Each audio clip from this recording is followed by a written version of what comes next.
بسم اللہ الرحمن الرحیم۔ شروع کرتی ہوں اللہ کے نام سے جو تمام جہانوں کا پالنے والا ہے۔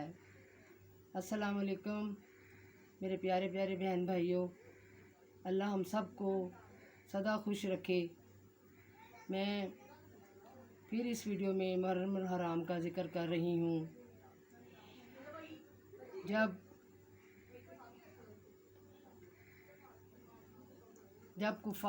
حضرت علی کی شہادت ہوئی تو اس وقت کفار کا حوصلے بڑھ گئے۔ انہوں نے سوچا کہ شاید امام حسن حسین جو حضرت علی کے بیٹے ہیں وہ کمزور پڑ گئے ہیں، ہم جو کچھ چاہیں گے ان سے منوا سکتے ہیں۔ اس لیے انہوں نے الٹی حرکتیں کرنی شروع کر دیں اور ایک یزید کے ہاتھ پیغام بھجوایا کہ امام حسین سے کہ یا ہماری اطاعت کر لے یا وہ مرنے کے لیے تیار ہو جائے یا ہم سے جنگ کرے۔ آپ نے ان لوگوں کو کہا کہ آپ لوگوں کو پتہ ہے کہ میرا نانا جس کا میں نواسا ہوں وہ کون تھا۔ اس نے اسلام کی خاطر اپنی اتنی قربانیاں دیں، اتنے ظلم سہے اور اتنا قربان کی خاطر کیا کیا تکلیفیں برداشت نہیں کیں۔ اور جو یہ جھنڈے آپ اپنے ہاتھوں میں دیکھ رہے ہو، یہ علم دیکھ رہے ہو، یہ میری نانا کی وجہ سے آپ لوگوں کے ہاتھوں میں ہے۔ لہٰذا آپ جو مرضی کرو، لیکن میں اپنے نانا کے سر کو نیچا نہیں ہونے دوں گا اور میں اسلام کا بول بالا کروں گا۔ یزیدوں نے خطوط بھیجنا شروع کر دیے، اس میں دھمکیاں دیتے رہے، کبھی جنگ کی کبھی شہادت کی دھمکیاں دیتے رہے۔ لہٰذا انہوں نے اس قدر تنگ کرنا شروع آپ کو کر دیا کہ آپ نے اپنے تمام اہل خانہ کو ساتھ لیا اور جو آپ کے چاہنے والے تھے، کل ملا کے 72 لوگ تھے، آپ ان کو اپنے قافلے کو لے کے مکہ سے ہوتے ہوئے کربلا کے میدان تک آگے۔ جب آپ کو پتہ چلا کہ یہ میدان کربلا ہے تو آپ نے کہا ادھر ہی ہم پڑاؤ کریں گے۔ آپ نے تمام خیمے وہاں سیٹ کروا دیے۔ سب سے پہلا خیمہ حضرت عباس علی علمدار کا تھا۔ آپ کے ساتھ ننھے منھے بچے، آپ کی بہنیں، آپ کی بیویاں، سب لوگ شامل تھے۔ جب کفار کو پتہ چلا کہ آپ لوگ ادھر سب خیموں میں آ گئے ہیں تو انہوں نے پیغام بھجوایا یزید کے ہاتھ کہ یہاں سے فوراً رات کے وقت یہاں سے شفٹ ہو کر کہیں اور دور چلے جائیں، پانی سے بالکل یہاں سے چلے جائیں۔ آپ لوگوں نے اپنے خیمے وہاں سے چینج کیے اور فوراً آپ لوگ دوسری سائڈ پہ چلے گئے۔ انہوں نے کہا ہم لوگوں نے آپ کا پانی بھی بند کر دیا ہے، تمام راستے بند کر دیے ہیں، آپ کے لیے کوئی راستہ نہیں ہے کہیں جانے کا۔ لہٰذا 3 دن ایسے گزر گئے۔ معصوم بچے پانی سے بلک رہے تھے۔ چھوٹی ننھی بچی سکینہ جو رو رو کر اپنے چچا کو بتا رہی تھی کہ چچا میں تو صبر کا مظاہرہ کر رہی ہوں، لیکن یہ ننھا بھائی اصغر یہ پانی کی وجہ سے تڑپ تڑپ کر رو رہا ہے، ہمیں خدا کے لیے تھوڑا سا پانی کہیں سے لا دیں تاکہ ہم بھائی کو پلا سکیں۔ آپ کی آنکھوں میں آنسو آ گئے۔ آپ نے فوراً ایک ہاتھ میں اپنا علم پکڑا اور دوسری ہاتھ میں مشکیزہ لے کر گھوڑے دوڑاتے ہوئے ان یزیدوں کو چیرتے ہوئے آپ پانی کی طرف چلے گئے۔ جب آپ پانی کا مشکیزہ بھر کر واپس آ رہے تھے اور آپ اتنی تیزی میں تھے جیسے تیر کی مانند، اور آپ کی ذہن میں یہی بات چل رہی تھی کہ میں سادات جاؤں، ان کے پاس گھر پہنچوں، ان بچوں کو پانی پلاؤں۔ لیکن جب یزیدوں نے دیکھا کہ آپ اتنی تیزی سے پانی لے کے جا رہے ہیں تو انہوں نے دور سے نشانے لگانے شروع کر دیے۔ ایک نشانہ آپ کے دائیں بازو پہ لگا جس سے آپ کا بازو شہید ہو گیا۔ آپ نے مشکیزہ دوسرے ہاتھ میں پکڑ لیا۔ جب انہوں نے تیر کا نشانہ دوسرے بازو پہ لگایا تو وہ بھی شہید ہو گیا، تو آپ نے مشکیزہ اپنے دانتوں میں لے لیا اور تیزی سے یہی سوچتے ہوئے بھاگتے رہے کہ میں خیام پہنچوں اور جلدی سے اپنی سادات فیملی کو پانی پلاؤں۔ لیکن شاید اللہ کو یہ منظور نہیں تھا اور آپ بھاگتے رہے، لیکن ان یزیدوں نے سامنے سے آ کر آپ کو چہرے کا نشانہ لینا شروع کر دیا اور اتنے تیر آپ کو مارے کہ آپ ان میں سے ایک تیر آپ کی آنکھ میں جا لگا اور دوسری آنکھ میں خون بھر گیا، اور آپ اب یہی سوچ رہے تھے کہ میں کسی طریقے سے پانی لے کر فوراً بچوں کے پاس پہنچوں۔ جب آپ نے گھٹنا نیچے کر کے کوشش کی کہ میں تیر کو نکالوں تو اس وقت ایک یزید گھوڑا دوڑاتا ہوا اتنے برے طریقے سے آیا اور اس نے اتنے برے طریقے سے برچھی آپ کے سر پہ ماری کہ آپ گھوڑے سے نیچے گر گئے۔ اور مشکیزہ جو ہے اس میں سے پانی بہہ گیا اور سارا مشکیزہ جو ہے وہ خالی ہو گیا۔ اور جب امام حسین کو اس بات کا پتہ چلا تو آپ اپنا گھوڑا دوڑاتے ہوئے عباس علمدار کے پاس پہنچے۔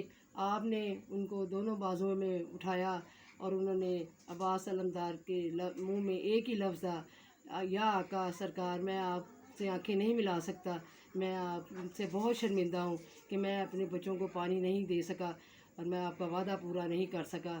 آپ اس طرح کریں کہ میری آنکھیں صاف کر دیں۔ جب آپ نے اس کی دونوں آنکھیں صاف کی تو آپ نے ان کی طرف دیکھا اور آپ کی جو ہے وہ شہادت ہو گئی۔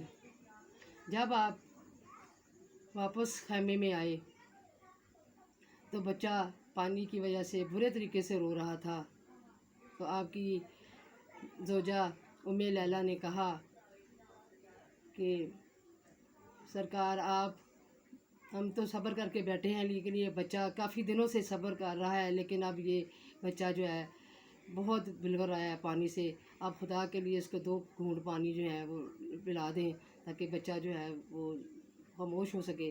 آپ نے بچے کو دونوں ہاتھوں میں لیا اور باہر آ گئے اور یزید سے کہا کہ دشمنی تمہاری ہمارے ساتھ ہے، اس بچے نے آپ کا کیا بگاڑا ہے، آپ اس کے بچے کو 2 گھونٹ پانی دے دیں۔ تو یزیدوں نے آگے سے مسکرانا شروع کر دیا اور ہنسنا شروع کر دیا جیسے کسی کا مذاق اڑاتے ہیں۔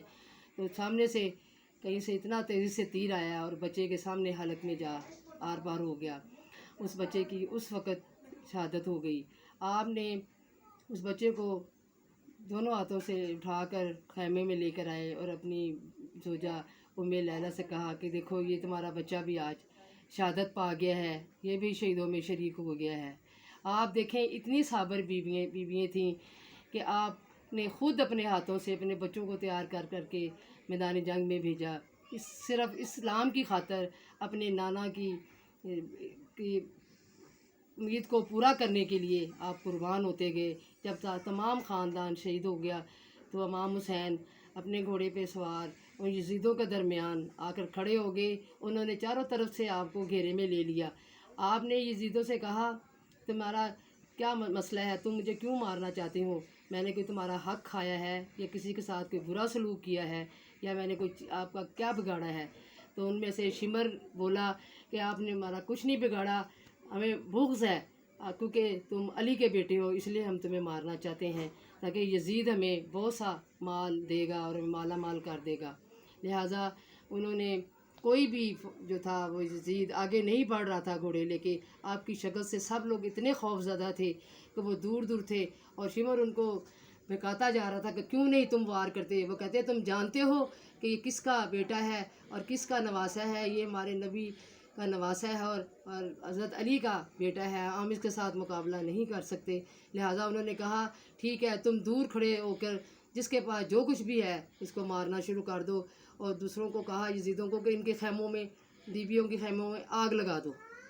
جب انہوں نے ایک بیویوں کے خیموں میں آگ لگا دی اور آپ کو لگاتار تیر جو ہیں وہ برسانے لگے آپ پر، کبھی آپ خیموں کی طرف بھاگتے، کبھی آپ یزیدوں کی طرف ادھر بھاگتے، اور اتنے تیر آپ کو لگ چکے تھے کہ آپ پورے طریقے سے گھوڑے سے نیچے گر پڑے، اور یزید جو ہے انہوں نے ہنسنا شروع کر دیا اور زور سے ارد گرد سے کہکے آنے شروع ہو گئے۔ لہٰذا بیویاں جو ہیں بگدڑ مچ گئی، بیویاں باہر بھاگی، ان کی چادریں اتار دی گئیں، ان کی بے حرمتی کی گئی، چھوٹے بچوں کو تھپڑ مارے گئے، ان کے کانوں سے بالیاں اتار لی گئیں، کیا کیا ان ظالموں نے نہیں کیا۔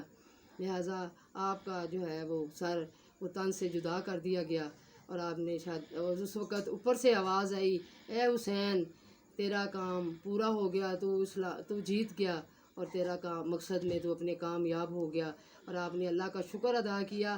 اس وقت آپ سجدے میں تھے، یزید سمجھتے تھے چاہتے کہ ہمیں بد دعا دے رہا ہے کیونکہ ہم نے اتنا ظلم کیا ہے، لیکن انہوں نے جب کان لگا کے سنا تو آپ اللہ کی بارگاہ میں اس کا شکر ادا کر رہے تھے۔ دیکھیں ایسا خاندان کبھی دیکھنے میں نہیں ملے گا، ایسا خاندان نہ پیدا ہوا ہے نہ پیدا ہوگا، اتنا اسلام پہ مر مٹنے والا خاندان کبھی پیدا نہیں ہو سکتا۔ وہ جنت کے سردار تھے، وہ جنت کی بیویاں تھیں جن کو کبھی ہم فراموش نہیں کر سکتے۔ وہ ہزاروں سال گزر گئے ہیں لیکن ان کا نام زندہ ہے اور ہمیشہ زندہ رہے گا، اور ان کو اور یزید ان کا نام و نشان مٹ جائے گا اور اسلام ہمارا تا حیات زندہ رہے گا۔ اور یہ خاندان دنیا سے تو روح پوش ہو گئے ہیں لیکن وہ آج بھی زندہ ہیں، اس زمین پہ ہیں اور آج بھی زندہ ہیں، اور ان کا نام آج بھی لیا جا رہا ہے، سا قیامت لیا جائے گا۔ اس کے ساتھ ایک بہن آپ سے اجازت چاہتی ہے، اگر میری ویڈیو میں کوئی غلطی یا کوتاہی ہو تو میں معافی چاہتی ہوں، اور اللہ ہم سب کو ہدایت دے اور اچھا کام کرنے کی توفیق دے، اور ان کے کاموں سے ہمیں صبر حاصل کرنے کی توفیق دے، اور ہم بھی اپنے اندر اتنا صبر پیدا کریں جس طرح ہماری بیویوں نے کیا، ہمارے شہیدوں نے کیا۔ اور اس کے ساتھ میں اپنی ویڈیو کا اختتام کرتی ہوں، اور جو میرے بہن بھائی اس ویڈیو کو دیکھ رہے ہیں لائک کریں، شیئر کریں، سبسکرائب کریں، اور بیل کا بٹن ہرگز دبانا نہ بھولیں تاکہ میری ہر آنے والی ویڈیو آپ تک پہنچ سکے۔ ہم سب کا اللہ میاں حامی و ناصر ہو۔ اللہ حافظ۔